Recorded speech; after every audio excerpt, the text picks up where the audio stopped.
Today I'm going to be interviewing Nina Ponsetto, a 21-year-old young woman from Brazil who currently attends GW. So first, can you just tell us about how did you grow up, where did you live?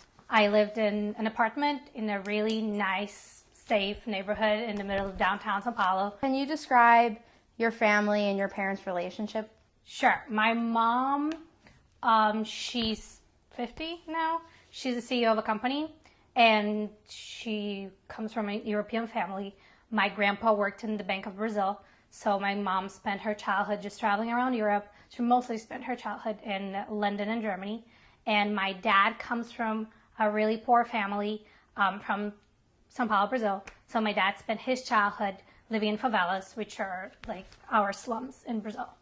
Can you describe a little bit about the slums that you saw from what your father had come from? It is just a lot of people living in the same place, and it's an awful place that doesn't have, it's not, people build their own houses with like paper and metal, and there's hardly bricks. And when I say that, it sounds really sad, but I remember sitting in the kitchen of my grandma from my dad's side and just being so happy there because everybody was in the same room talking to each other and just being happy and sharing a meal.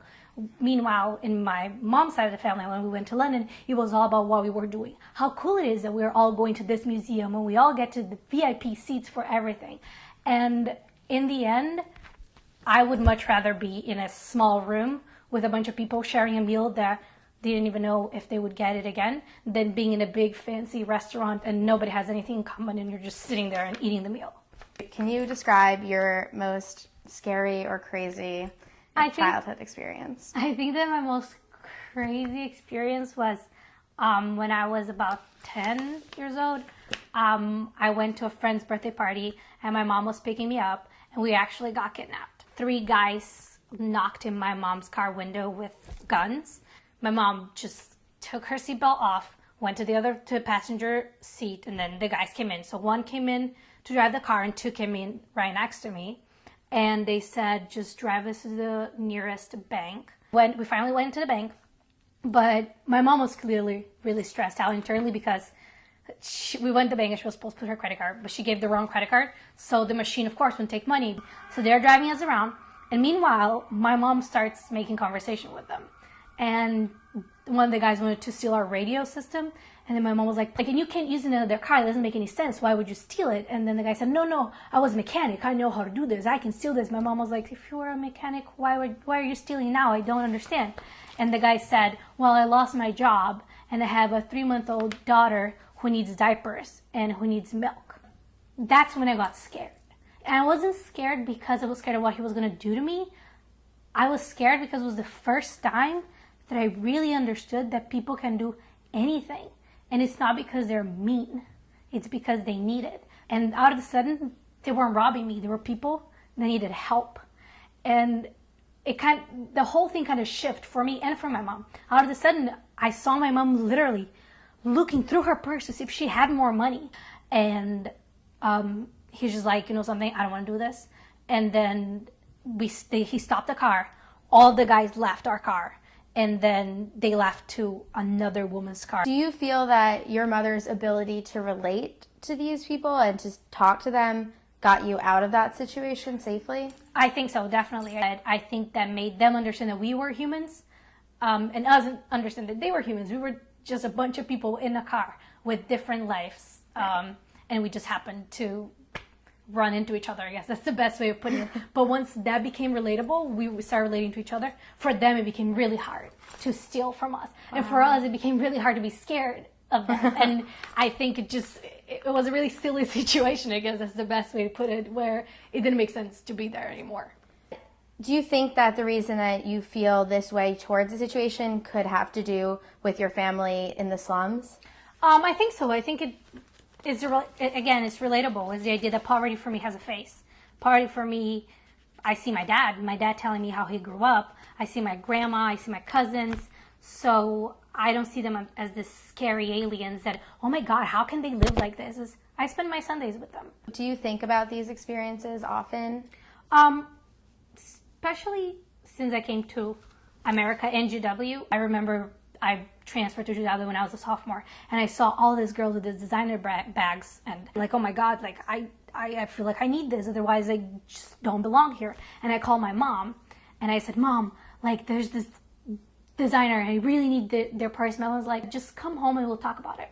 And then I went home for Christmas, and then I didn't mention anything. She put me in the car, and she drove me around Sao Paulo, and then at some point there was a kid that was asking for money, and she said she didn't have it, and the kid left. And then she kept on driving me around, and she drove me around a bunch of slums. We went back home. She looked at me and she said, do you really think that you, having seen everything that you have, can or should ask for a purse that costs $1,000? And then I just started crying. What I've seen would never justify for me getting the same things that other people have, because I've seen things that most people in Jado haven't seen. Why did you want to come to the United States for college in the first place? I wanted the perspective of an international body that is outside Brazil and sees the country as a country, not my country. Do you feel like you've gained that perspective? Academically, definitely. Professors here and the students here there's a diversity that I will not get at home. But I never thought I would be treated like a scary immigrant, and that's how I feel like I am treated, like by the government. I'm sure like hearing that statement will disturb a lot of Americans who didn't see that coming. Can you give an example of a time that you were treated like that? Sure. Every time I go through customs, it's always a surprise. And one of the biggest problems with Brazil and America is that there's a lot of women that come to America to earn money using their body or to bring drugs. So consequently, I come here and I'm a single woman, so I'm immediately profiled. The way that I'm treated when I'm profiled, is not the way that I think a person should be treated, because I believe that you should be considered innocent until proven guilty when you're treated as guilty until proven innocent. So can you explain that in a little more detail? For example, once I was coming back from London and I was stopping in Washington, D.C. I was stopping here and then going back home for Christmas. And I went through customs and they pulled me aside. They said, why are you here? I said, I actually go to school here, but I'm coming from London and I'm just going home. And then he said, well, you don't have a visa. And I said, yes, I do. I've been studying here for 3 years. I can show you my visa right now. He said, no, you don't study there.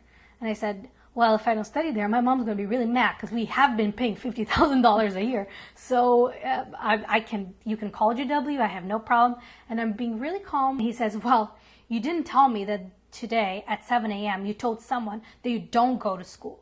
And that's when I was like, hold up. I never said that. I wasn't even in this country at 7 a.m. this morning because I'm just arriving, just in case you haven't noticed. And I was in London. Doesn't make any sense.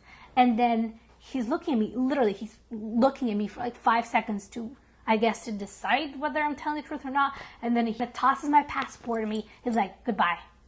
And it was just very not professional. And this is not the first time it happens to me. It's just really frustrating to live in a country and consider it home. Because I do. I consider America my home. But every time that I go through customs, it makes me question whether this is really home, because I'm clearly not treated as a citizen. I'm not even treated as someone who's studying here. I'm treated as someone who's illegal. Now, I'm not trying to say that it only happens to Brazilians. Oh my God, like this is awful. But I certainly feel that there's a difference, especially, and I have a huge difference is I am German as well. I have 2 passports. I have my Brazilian passport, I have my German passport. I choose to come to America with my Brazilian passport because I was born and raised in Brazil. That's who I am. My mother and my brother come into America with their German passports because they don't want to deal with the questions. What are your plans for after college? You want to stay here, go back? I think when I came here, I definitely wanted to stay, but I have no wish to stay anymore. The elite of Brazil go abroad and never come back because they can. And even though I can do that too, my country needs someone that will go back and will do something for them. Is the reason you want to go back more so to help your people, or because you feel that you were unwanted and pushed out by the American government? I think it's both, but I know that 5 or 10 years down the road, if I choose not to live in Brazil, I'll probably not come back to America. I will be Europe because I don't feel wanted and I don't want to deal with this when I'm 40 years old. Is there anything else you want to add? No. Thank you so much. Thank you so much for doing the interview. You're welcome.